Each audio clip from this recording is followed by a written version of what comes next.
مساء الفل، ازيكم عاملين ايه؟ يا رب تكونوا بخير. النهارده الزمالك هيلعب ماتش مع بتروجيت في الدوري، وكمان 4 ايام كمان هيلعب مع فاركو، وبعديها الماتش المهم في الموسم واللقب الوحيد اللي بيلعب عليه الزمالك هو لقب كاس مصر. كلنا عارفين ان الزمالك خلاص طلع من المنافسه، مش بينافس على اللقب ولا بينافس على مركز مؤهل لدوري الابطال، وخلاص البطوله اللي باقيه للزمالك في الموسم هي بطوله الكاس. اللي مستنيينه من الزمالك النهارده ومن ايمن الرمادي جهاز طبي لعيبه جهاز اداري، هو النقطه المهمه والاهم هي تجهيز اكبر كم من اللعيبه والتحضير الفني والبدني الجيد خلال الفترة اللي فاتت وخلال الفترة الجاية عشان نوصل لماتش بيراميدز بأحسن فورمة فنية وبدنية. الحقيقة كل ده مش واضح وكل ده مش ظاهر، كلنا سامعين الإصابات اللي لحقت بالفريق. دونجا، ناصر منسي، ناصر ماهر، كل اللعيبة عندها إصابات كبيرة، وعبد الله السعيد طبعا. كل دي حاجات عامله مشكله للزمالك. حتى المدير الفني كمان من حظ الزمالك اللي هو بيجي له اصابه في غضروف الركبه، ودي مشكله. لكن المهم ماشي، انا معاك، في لعيبه هترجع اليومين الجايين، وفي لعيبه المفروض رجعت زي احمد حمدي، ياخد وقت يتجهز بشكل افضل.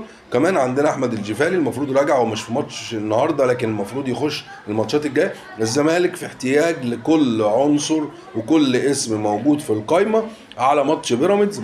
بيراميدز بيلعب نهائي دوري الابطال، بيراميدز هيلعب ماتش مصيري في الدوري. بيراميدز مضغوط وعنده ضغوط نفسيه وعصبيه لفريق مش متعود على القصة دي، ولا عنده الاريحية ولا التعود على المنافسة على 3 بطولات مختلفة. بيراميدز لو خسر اي حاجة فيهم هيجيلك بمعنويات يعني نازلة الارض. غير كمان لو كسب هو بيجيلك وهو يعني معنوياته عالية، فانت بتقدر، اللعيبة بيبقى عندها شوية تراخي. يعني في كلتا الحالات الزمالك عنده فرصة يقرب الجاب مع بيراميدز بالجمهور بالتجهيز بالاستماتة. هو في الاخر ماتش واحد سهل جدا تكسب بيراميدز. فاركو كسب بيراميدز، فرق كتير في الدوري كسبت بيراميدز. انت اول الموسم اتعادلت معاهم ولعبت معاهم ضربات ترجيح، وصلت للنهائي السوبر الافريقي، السوبر المصري عفوا. ده تقدر تعمله في الماتش، توصل الماتش لضربات ترجيح وتروح تكسب الماتش. اهم حاجه تكون بفورمه فنيه وبدنيه عاليه.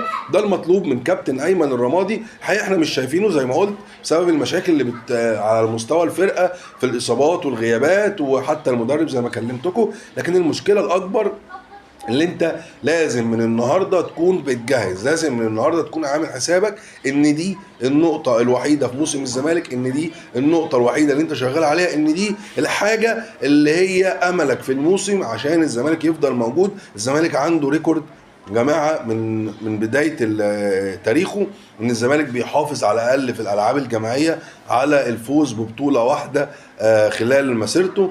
الزمالك حتى الان 0 بطولات في كل الالعاب الجماعيه، باستثناء طبعا البطوله العربيه، ودي بطوله غير يعني مدرجه دوليا او غير رسميه. فلازم الزمالك ياخد كاس مصر عشان يحافظ على النقطه دي، لانها نقطه مهمه ونقطه في غايه الاهميه عشان تاريخ الزمالك والتارجت بتاعه تارجت الجمهور. حقيقي الزمالك ما عندوش اي حاجه تقول ان هو يستحق الفوز بالبطوله دي او منافس قوي، لكن غير اسمه وجمهوره الوفي. اتمنى نستغل النقط دي ونجهز الفتره دي عشان نوصل لاحسن طريقه واحسن شكل في نهائي الكاس. اشكركم، السلام عليكم ورحمه الله وبركاته.